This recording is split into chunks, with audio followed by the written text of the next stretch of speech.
morning, everybody. So, grab your cup of Jonah. Today's a beautiful day. Chapter 9, we kind of reached the climax of the introductory section. So you'll see today how he gathers up all of the preambles that have led up to today in preparation for the very first question about God tomorrow. So before I get into it, please do remember to check out phoneboothpodcast.substack.com. All the wonderful podcasts there. And also do remember I had a wonderful conversation with Jen, you guys, Blue Montauk, yesterday on Philosopher King. And it was just a lovely, lovely conversation. Could have gone for hours. But what a fantastic lady. So don't miss it. It was a great conversation. But yeah, so here we go. Chapter 9. The order and manner of procedure in the present work.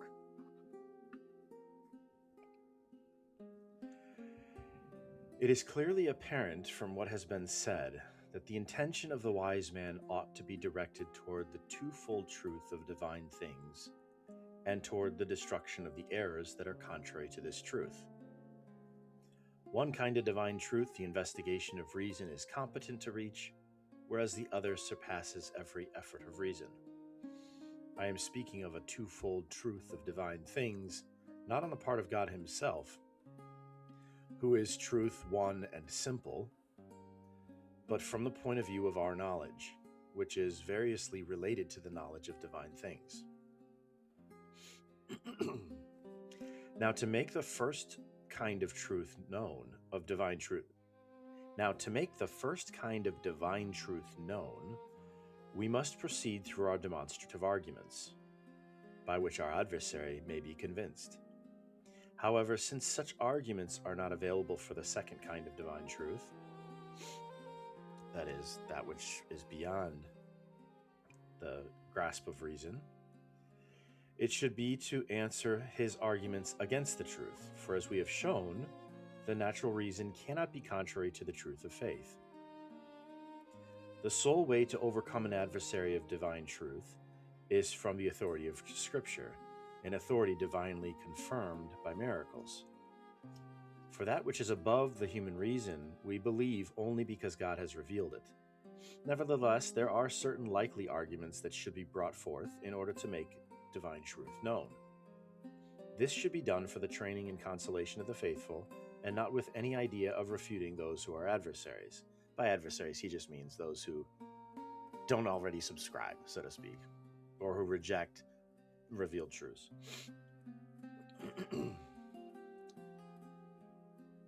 For the very inadequacy of the arguments would rather strengthen them in their error, since they would imagine that our acceptance of the truth was based on such weak arguments. This, then, is the manner of procedure we intend to follow. First, we shall seek to make known that truth which faith professes and reason investigates. This we shall do by bringing forward both demonstrative and probable arguments, some of which are drawn from the books of philosophers and of the saints, through which truth is strengthened and its adversary overcome. Then, in order to follow a development from the more manifest to the less manifest, we shall proceed to make known that truth which surpasses reason, answering the objections of its adversaries and setting forth the truth of faith by probable arguments and by authorities to the best of our ability. We are aiming then to set out following the way of the reason, and to inquire into what the human reason can investigate about God. In this aim, the first consideration that confronts us is that which belongs to God in himself. The second consideration concerns the coming forth of creatures from God, and the third concerns the ordering of creatures to God as to their end. Now, among the inquiries that we must undertake concerning God and himself, we must set down in the beginning that whereby his existence is demonstrated as the necessary foundation of the whole work. Excuse me. For if we do not demonstrate that God exists, all considerations of divine things is necessarily suppressed. So it's beautiful. So one of the things, okay, so he drew on so many things that he's already talked about, right? He referred to the fact that there's truths that are accessible to reason and then beyond. And this is the framework for the work. So the first division that he gives is in the first part of this book, which is actually the first 3 parts. He's like, let's talk about the things that are accessible to reason. And then after that, we'll talk about things that are revealed. That's book 4. Within that first section, books 1 through 3, he talks about, that's where he gives that breakdown. The first is we're going to look at what belongs to God in himself. The second is the production or the flowing forth of creatures from God. That's book 2. And then the third is the ordering of creatures back to him as their end. So what's really cool is that whole medieval concept of exitus reditus, right? That we talked about earlier, that flowing forth. But it's interesting, there's another little subtlety. At the end there, he talks about, so how are we going to look at exactly book 1 about God? And he says, first we have to figure out, does God exist? So what's beautiful is Aristotle, when he talks about the scientific method that kind of Aristotle employs and teaches, there's 3 main questions: an sit, quomodo sit, and quid est. So before you can even get to the quid est, which is the definition of the thing, a full understanding of what a thing is, you have to first ask, well, is it? Does it exist? Right? And then, okay, we've established it exists, right? Quomodo sit, how does it exist? In what way does it exist? And then only then, if we know that it exists and the different ways that it exists, how it exists, and like in what mode or manner, then we can actually kind of set out to define it. So it's so beautifully methodical. I think it's so beautiful to see, again, this kind of goes back to what we've been talking about, how the teacher orders, right? And how he just sets everything up and structures it so that there's such a natural flow. There's such a natural flow from beginning to end.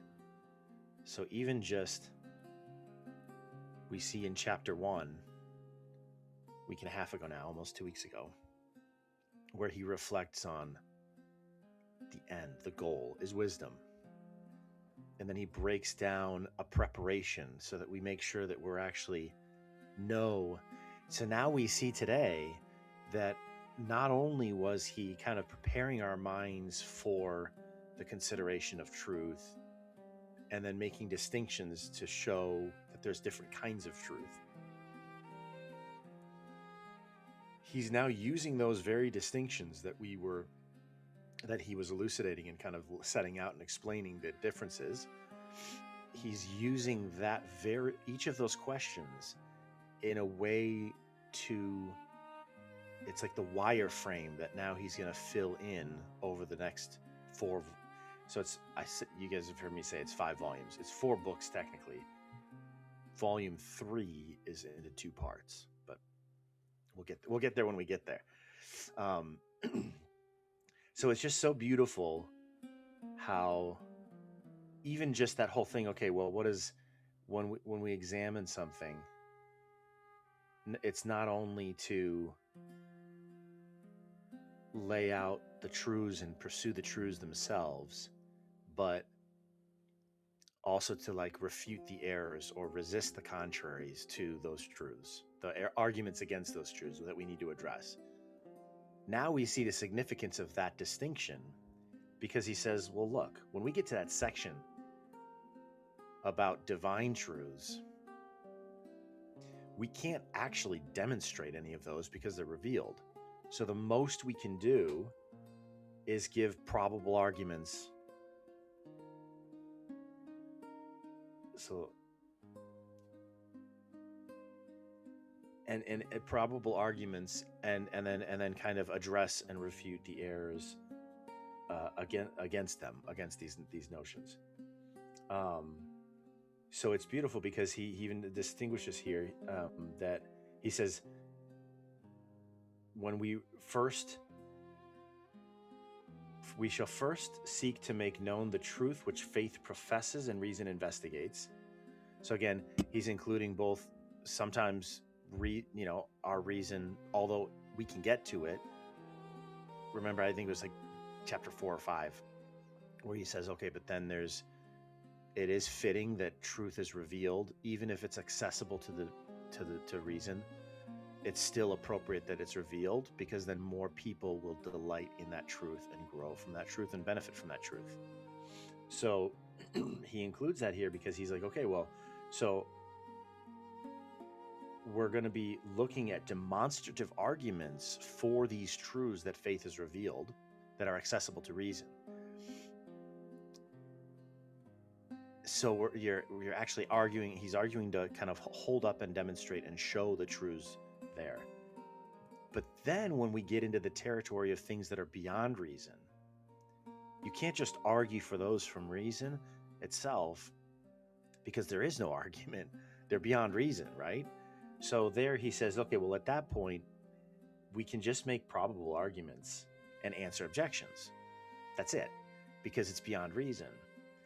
So now we see the wisdom in that distinction, and the wisdom in the approach for the first 3 volumes of the book, where he shows, okay, this source, scripture, etc., this source of revelation that has revealed all of these truths that we can. So it's almost like a justification, not a justification, but it's almost like when you set out, if you have one person telling you their opinions on things for a long time, and then you discover over time that everything they've told you for the last X number of years, right, as an example, an analogy, have all proven to be true. You've discovered that they were true over time. Then let's say they present to you something that you can't really know if it's true or not, but everything else that they've told you is true. Then you're very inclined to believe and accept that which you can't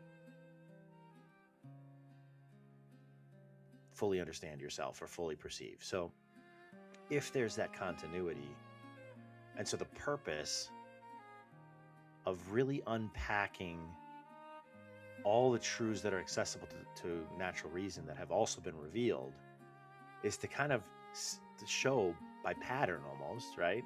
Well, look, all of this that's been revealed by the same source that revealed this stuff that's beyond our grasp, all of this stuff that's been revealed that is within our grasp is actually demonstrable, and it actually is in perfect sync with what we can know naturally through our reason. Now, obviously, some will disagree when we get to that point. And not everyone will, you buy the premise, you buy the joke. Not everybody will buy the premise in a sense, right? But it's a really beautiful way of what we talked about at the beginning, this monoduxio, this leading by the hand. So he's basically taking us on a thought journey now, and we're just about ready to begin.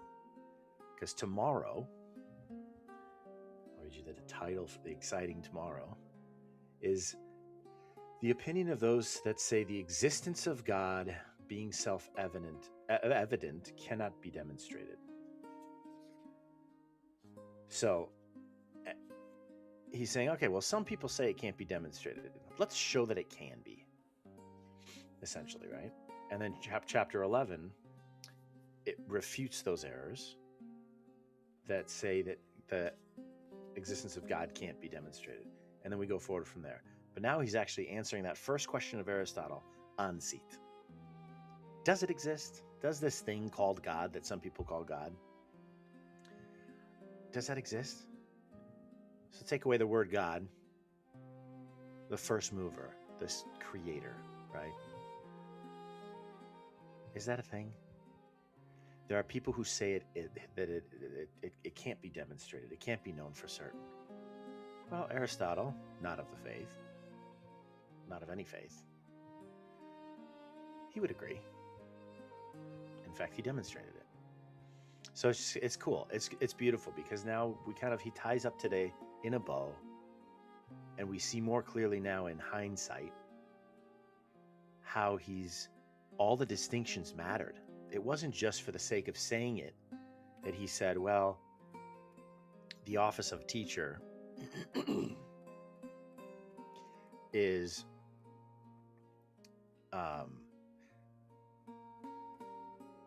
to not only show forth the truth, but also refute errors. Or of the wise man, right? The office of the wise man is that the twofold office of the wise man, right?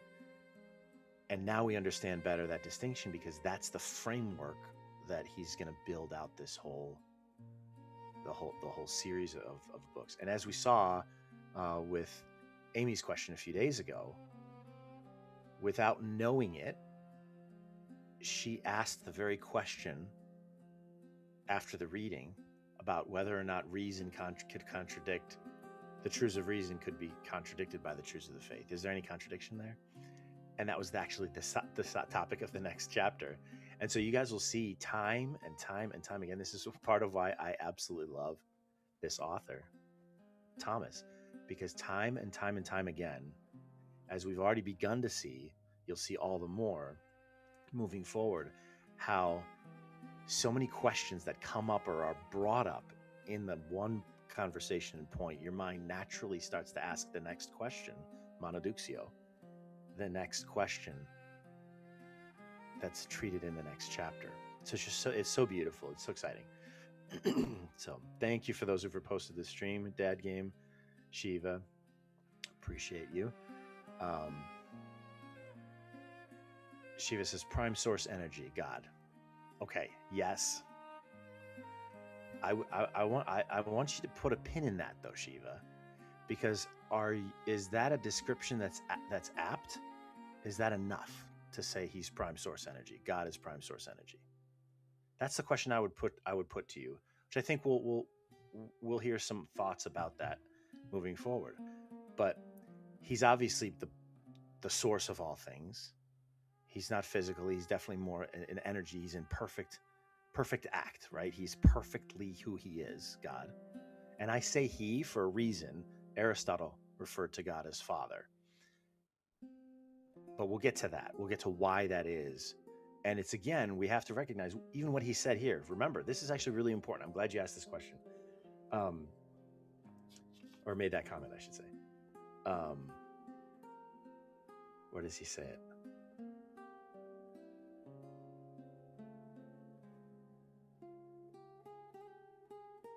So this concept of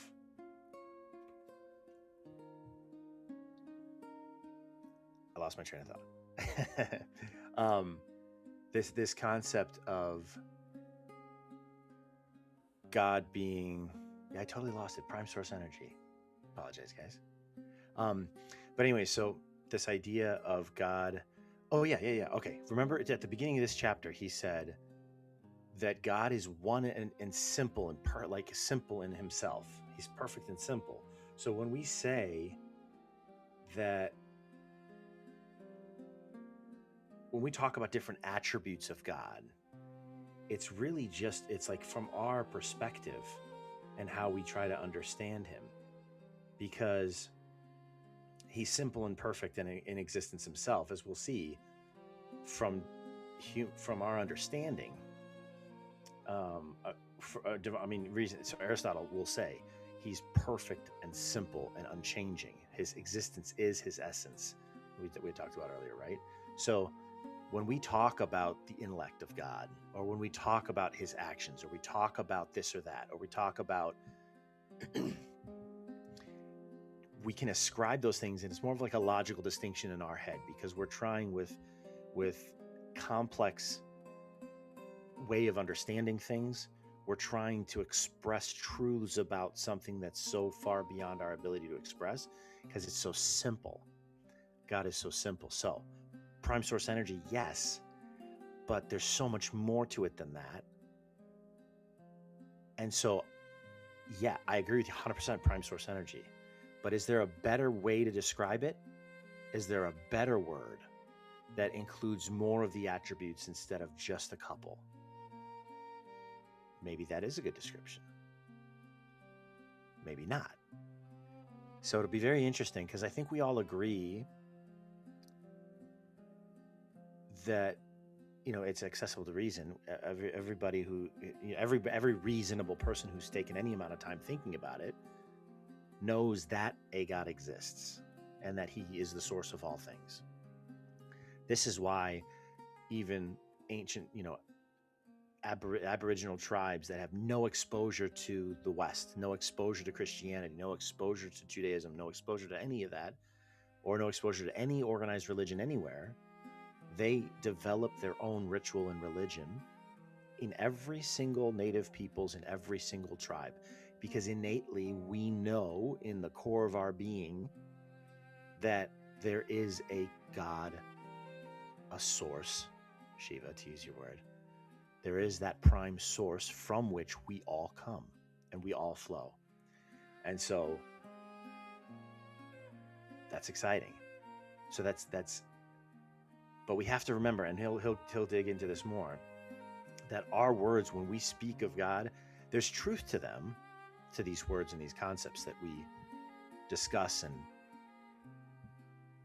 toss around and try to understand what's true and how true is it and how to properly speak it. We have to recognize humbly, as he's mentioned a couple times already, that there's a humility that we have to have in this, in the approach to these topics, because we can't even use words that really truly apply to God. They can get at it, but it's not enough, right? Because he surpasses. So, but anyway, so all that to say that every description that we have of God, I think there was a medieval, I want to say Anselm. There was a medieval philosopher, theologian, Anselm, who said, it is actually truer to say that God does not exist than that he exists. And what he means by that is because we don't know, all we know is created existence through creatures, that existence that we are in contact with and we can touch, taste, feel, see, is of an existence of an order so far beneath this source of all existence, of all this created existence. This uncreated eternal existence is so marvelously beyond the existence of these carnal things that we can feel and sense, that can we really use the same word to describe the two things? We can see that there's something there. There's definitely a relationship there. But anyway, so it's very interesting because on the one hand, you're like, oh, all of our words pale in comparison to the reality. But at the same time, our intellects, that light of that seeks wisdom, that light of intelligence in us, that draws us back to God, is a participation in that. And so there's something true there. And that's why you'll see again and again and again throughout this work, but especially in this first part when we're talking directly about God, he's very careful when we use the word existence. What do we mean? When we use the word good, what do we mean? When we use the right, and there's gonna be a lot of distinctions. One of my favorite, so the definition of person. This is there was a philosopher called Boethius, but he has the best definition of the human person. So person in a human is an individual substance of a rational nature. Okay, So we're individuals, we're rational, we're substances, which we'll get into the nuances of what that means. But then,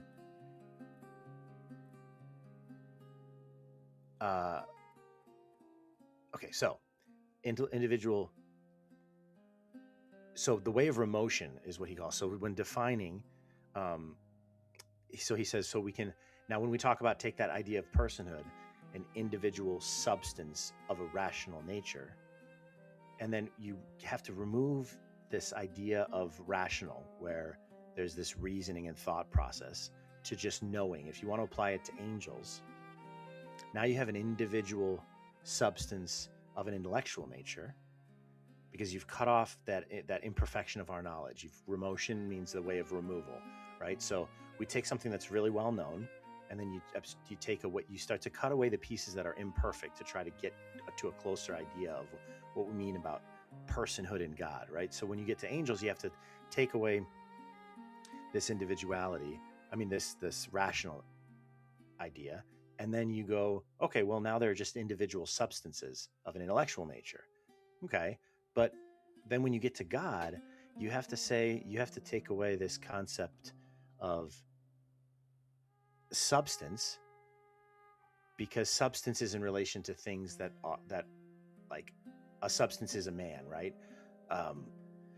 Baldness, whiteness, beardedness, these are all qualities of this substance, right? So if you take away the things that sit on top of the substance that are characteristics of the substance, then you just have a subsistence. Anyway, so an individual subsistence of a rational nature, of an intellectual nature. Anyways, so a little bit of a nerdy tangent there, maybe, but anyway, so it's really beautiful. So what we're going to do primarily when we talk about God is we're going to use the words that we're familiar with, but then we're going to try to cut off and say, okay, but we don't mean existence in this limited human way, right? So we're going to try to remove the imperfections in our terms to try to talk a little bit more precisely. But anyway, so I'm excited. It's going to be much more well ordered and spoken than my attempt to explain that definition there to you there, as you've seen. And so I'm really excited, because tomorrow, now that we've finished setting out the structure and the kind of the justification for the structure of the work, and now we see the whole plan ahead of us, we're going to start tomorrow with asking, does God exist? What are the arguments against God's existence? Let's start there. So that's where we'll start tomorrow. And then Monday, we'll take a look at refuting those arguments and showing that God indeed does exist. So Shiva says, thanks for hanging out, Shiva.